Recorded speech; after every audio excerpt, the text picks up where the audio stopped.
हे दोस्तों, आज मैं आपको बताऊंगा एक की रीजन क्यों कुछ ही लोग बहुत अमीर बन पाते हैं और क्यों ज्यादातर लोग गरीब या फिर मिडिल क्लास रह जाते हैं। रॉबर्ट नाम का एक लड़का था जिसके 2 बाप थे।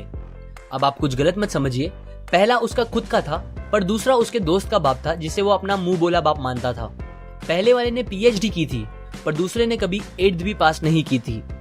दोनों बहुत ही स्मार्ट और हार्डवर्किंग थे पर दोनों की सोच बहुत ही अलग थी और दोनों रॉबर्ट को अलग अलग बातें सिखाते थे। पहला बाप बोलता था कि पैसा सारे फसाद की जड़ है, पर दूसरा बोलता था कि पैसा ना होना सारे फसाद की जड़ है। पहला रॉबर्ट को हमेशा महंगी चीजों के बारे में सोचने से मना करता था और कहता था कि वो हमारी हैसियत के बाहर है। दूसरा उसे कहता था कि वो सोचे और अलग अलग रास्ते ढूंढे जिससे वो सारी महंगी चीजें खरीद सके। ये करने से उसका दिमाग तेज होगा और नए आइडियाज भी मिलेंगे। पहला उसे कहता खूब मेहनत कर, अच्छे से पढ़ लिख ताकि तुझे बड़ी कंपनी में नौकरी लगे और तू बड़ा इंसान बन पाए। दूसरा कहता था तू खूब पढ़ मेहनत कर पर खुद की कंपनी खोल ताकि तू खूब सारी नौकरियां लोगों को दे पाए। रॉबर्ट के पास एक एडवांटेज था, उसने अपने दोनों बापों को अपनी अलग अलग सोच के साथ बढ़ते और उनकी तरक्की देखी। उसने अपना दिमाग लगाया और अपने दूसरे बाप की बातें मानी और फॉलो की, जो कि बाद में मायामी फ्लोरिडा का सबसे अमीर इंसान बना और उसकी सिखाई बातों से उसने खुद करोड़ों कमाए, जबकि उसका पहला बाप जिंदगी भर गरीब रह गया। सबसे इंपॉर्टेंट बातों में से एक बात जो रॉबर्ट ने अपने अमीर बाप से सीखी वो थी फाइनेंशियल लिटरेसी, जिसका मतलब है एसेट्स और लायबिलिटीज के बीच का डिफरेंस जानना। अब आप गौर से सुनिए, ये नॉर्मल कॉमर्स में सिखाए गए मीनिंग से थोड़ा अलग है। रॉबर्ट ने काफी इजी शब्दों में उसका मीनिंग बताया है, जो कि कुछ ऐसा है। एसेट्स कोई भी वो चीज होती है जो आपको पैसे बना के दे या फिर आपके जेब में पैसे डाले, और लायबिलिटीज वो चीजें होती है जो आपके जेब से पैसे ले ले या आपके पैसे खत्म करे। अमीर लोग इसीलिए अमीर होते हैं बिकॉज वो अपने एसेट्स बनाते हैं, जबकि मिडिल क्लास लोग बस लायबिलिटीज पे खर्च करते हैं। मिसाल के तौर पर रमेश और सुरेश नाम के 2 दोस्त थे। दोनों सेम पोजीशन और सेम सैलरी पे काम करते थे।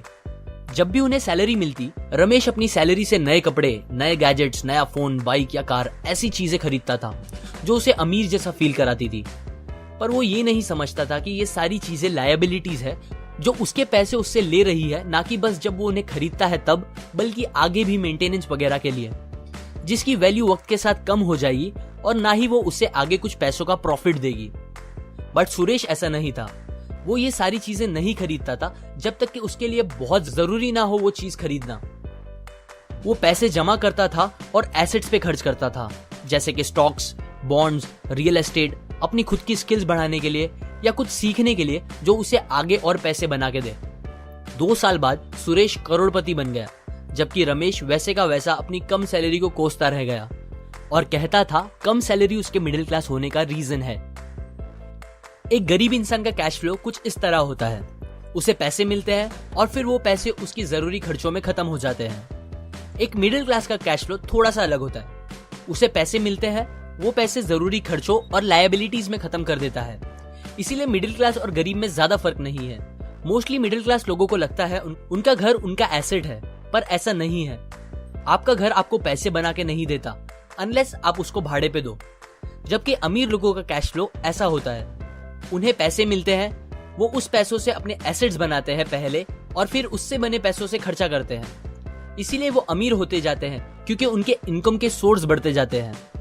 अगर आपको अमीर बनना है तो ये बात याद रखिए अच्छे से। इस बात से फर्क नहीं पड़ता कि आप कितना कमा रहे हैं, बल्कि आप उन पैसों को कैसे और कहां खर्च कर रहे हैं, ये इंपॉर्टेंट है। आपको कंज्यूमर की सोच से बाहर आकर इन्वेस्टर की सोच अपनानी पड़ेगी।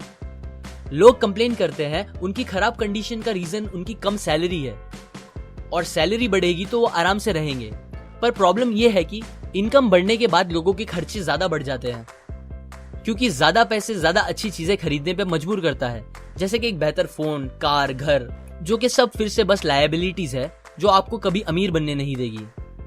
ये बातें मैंने रॉबर्ट कियोसाकी की book rich dad poor dad से पढ़ी है, जो वो पहली बुक थी जिसने मेरी सोच चेंज की और बेहतर बनाई। अगर आपको ये बातें अच्छी लगी तो लाइक करें, अपने व्यूज कमेंट करें और फाइनली सब्सक्राइब करें। मैं आपको ऐसी काम की बातें जो मैंने दुनिया के कुछ सबसे समझदार लोगों से सीखी है शेयर करूंगा, जो आपको सक्सेसफुल बनने में मदद करेगी। और आखिर में थैंक्स फॉर वॉचिंग।